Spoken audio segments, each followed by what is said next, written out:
handgun and the cocaine.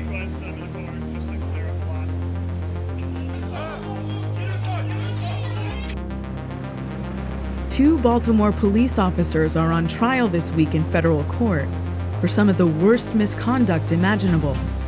They're part of a group of 8 officers accused of robbery and extortion, faking evidence, and planting drugs, among other crimes. The officers were part of an elite group called the Gun Trace Task Force, set up by the mayor in 2007 to help fight rising crime and murder rates. The task force was supposed to check the flow of guns and get the worst guys off the street. And for a while, city leaders and reporters saw the task force as a huge success. But it was also completely corrupt, acting as what prosecutors have called a gang-style crime ring. 6 of the officers have already pleaded guilty. But there's a bigger problem. The task force's misconduct has tainted hundreds, if not thousands, of criminal cases. And in a city already infamous for horrible policing, it's shattered any remaining trust between cops and the community. Antonia Hilton met some of the people trying to figure out how to clean up the mess.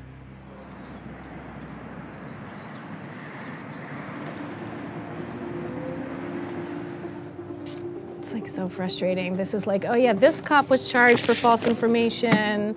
This cop is alleged to have planted evidence. All right.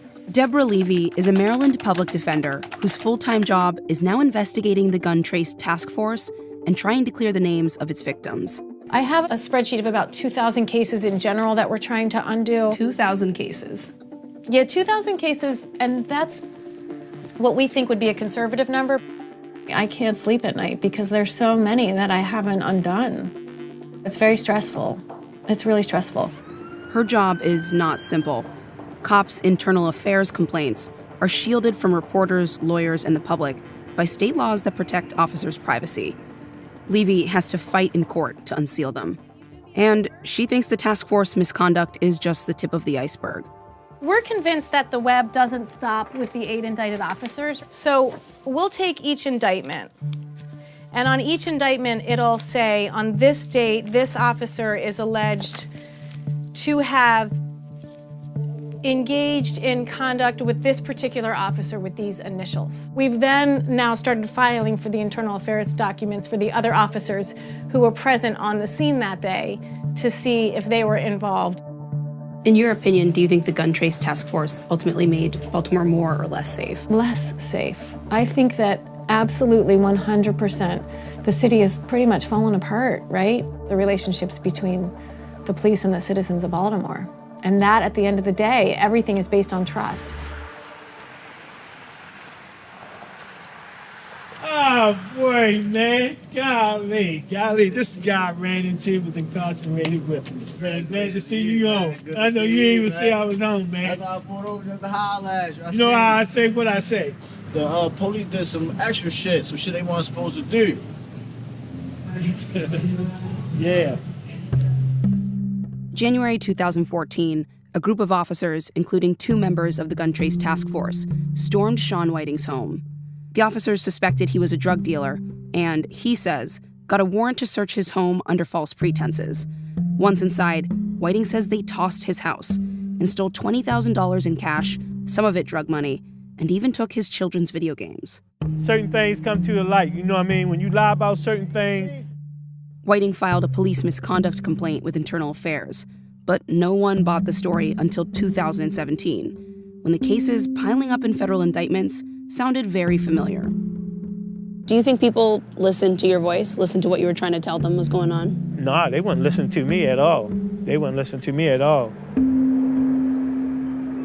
Whiting's lawyer, Ivan Bates, helped him get his conviction overturned last year. Bates has reopened 19 cases involving the task force. In 17 of those cases, he's been able to get the charges dropped. I'm not that good. No one's that good. Unfortunately, the task force was just that bad. And when you sit down... What did you think when you read the indictments? That's why I knew it was coming. I mean, I've been living it. I've been seeing it. You know, there were individuals in the indictment that I knew their cases simply when I just read the indictment. In this moment where we're post-Freddie Gray, consent decree, all these efforts to rehabilitate, and then this happens, what does this sort of represent for the city?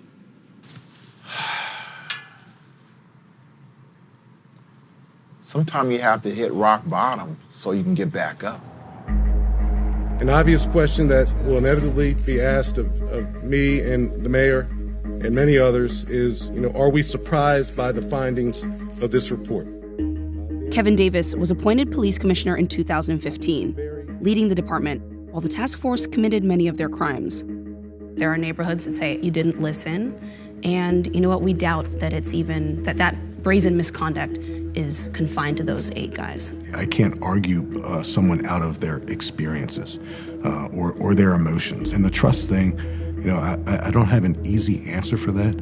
I know that it's our Goodwill bank account was significantly drawn upon by this incident. Should you have found out earlier?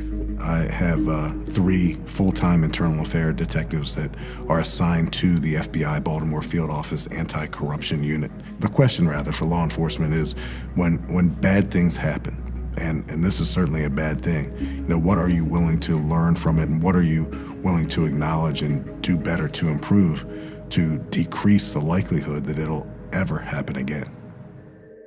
Just a few days after our interview, Davis was fired by Mayor Catherine Pugh. We need violence reduction. We need the numbers to go down faster than they are. Do you think there's going to have to be some kind of public apology, public reckoning? I don't think we'll get that.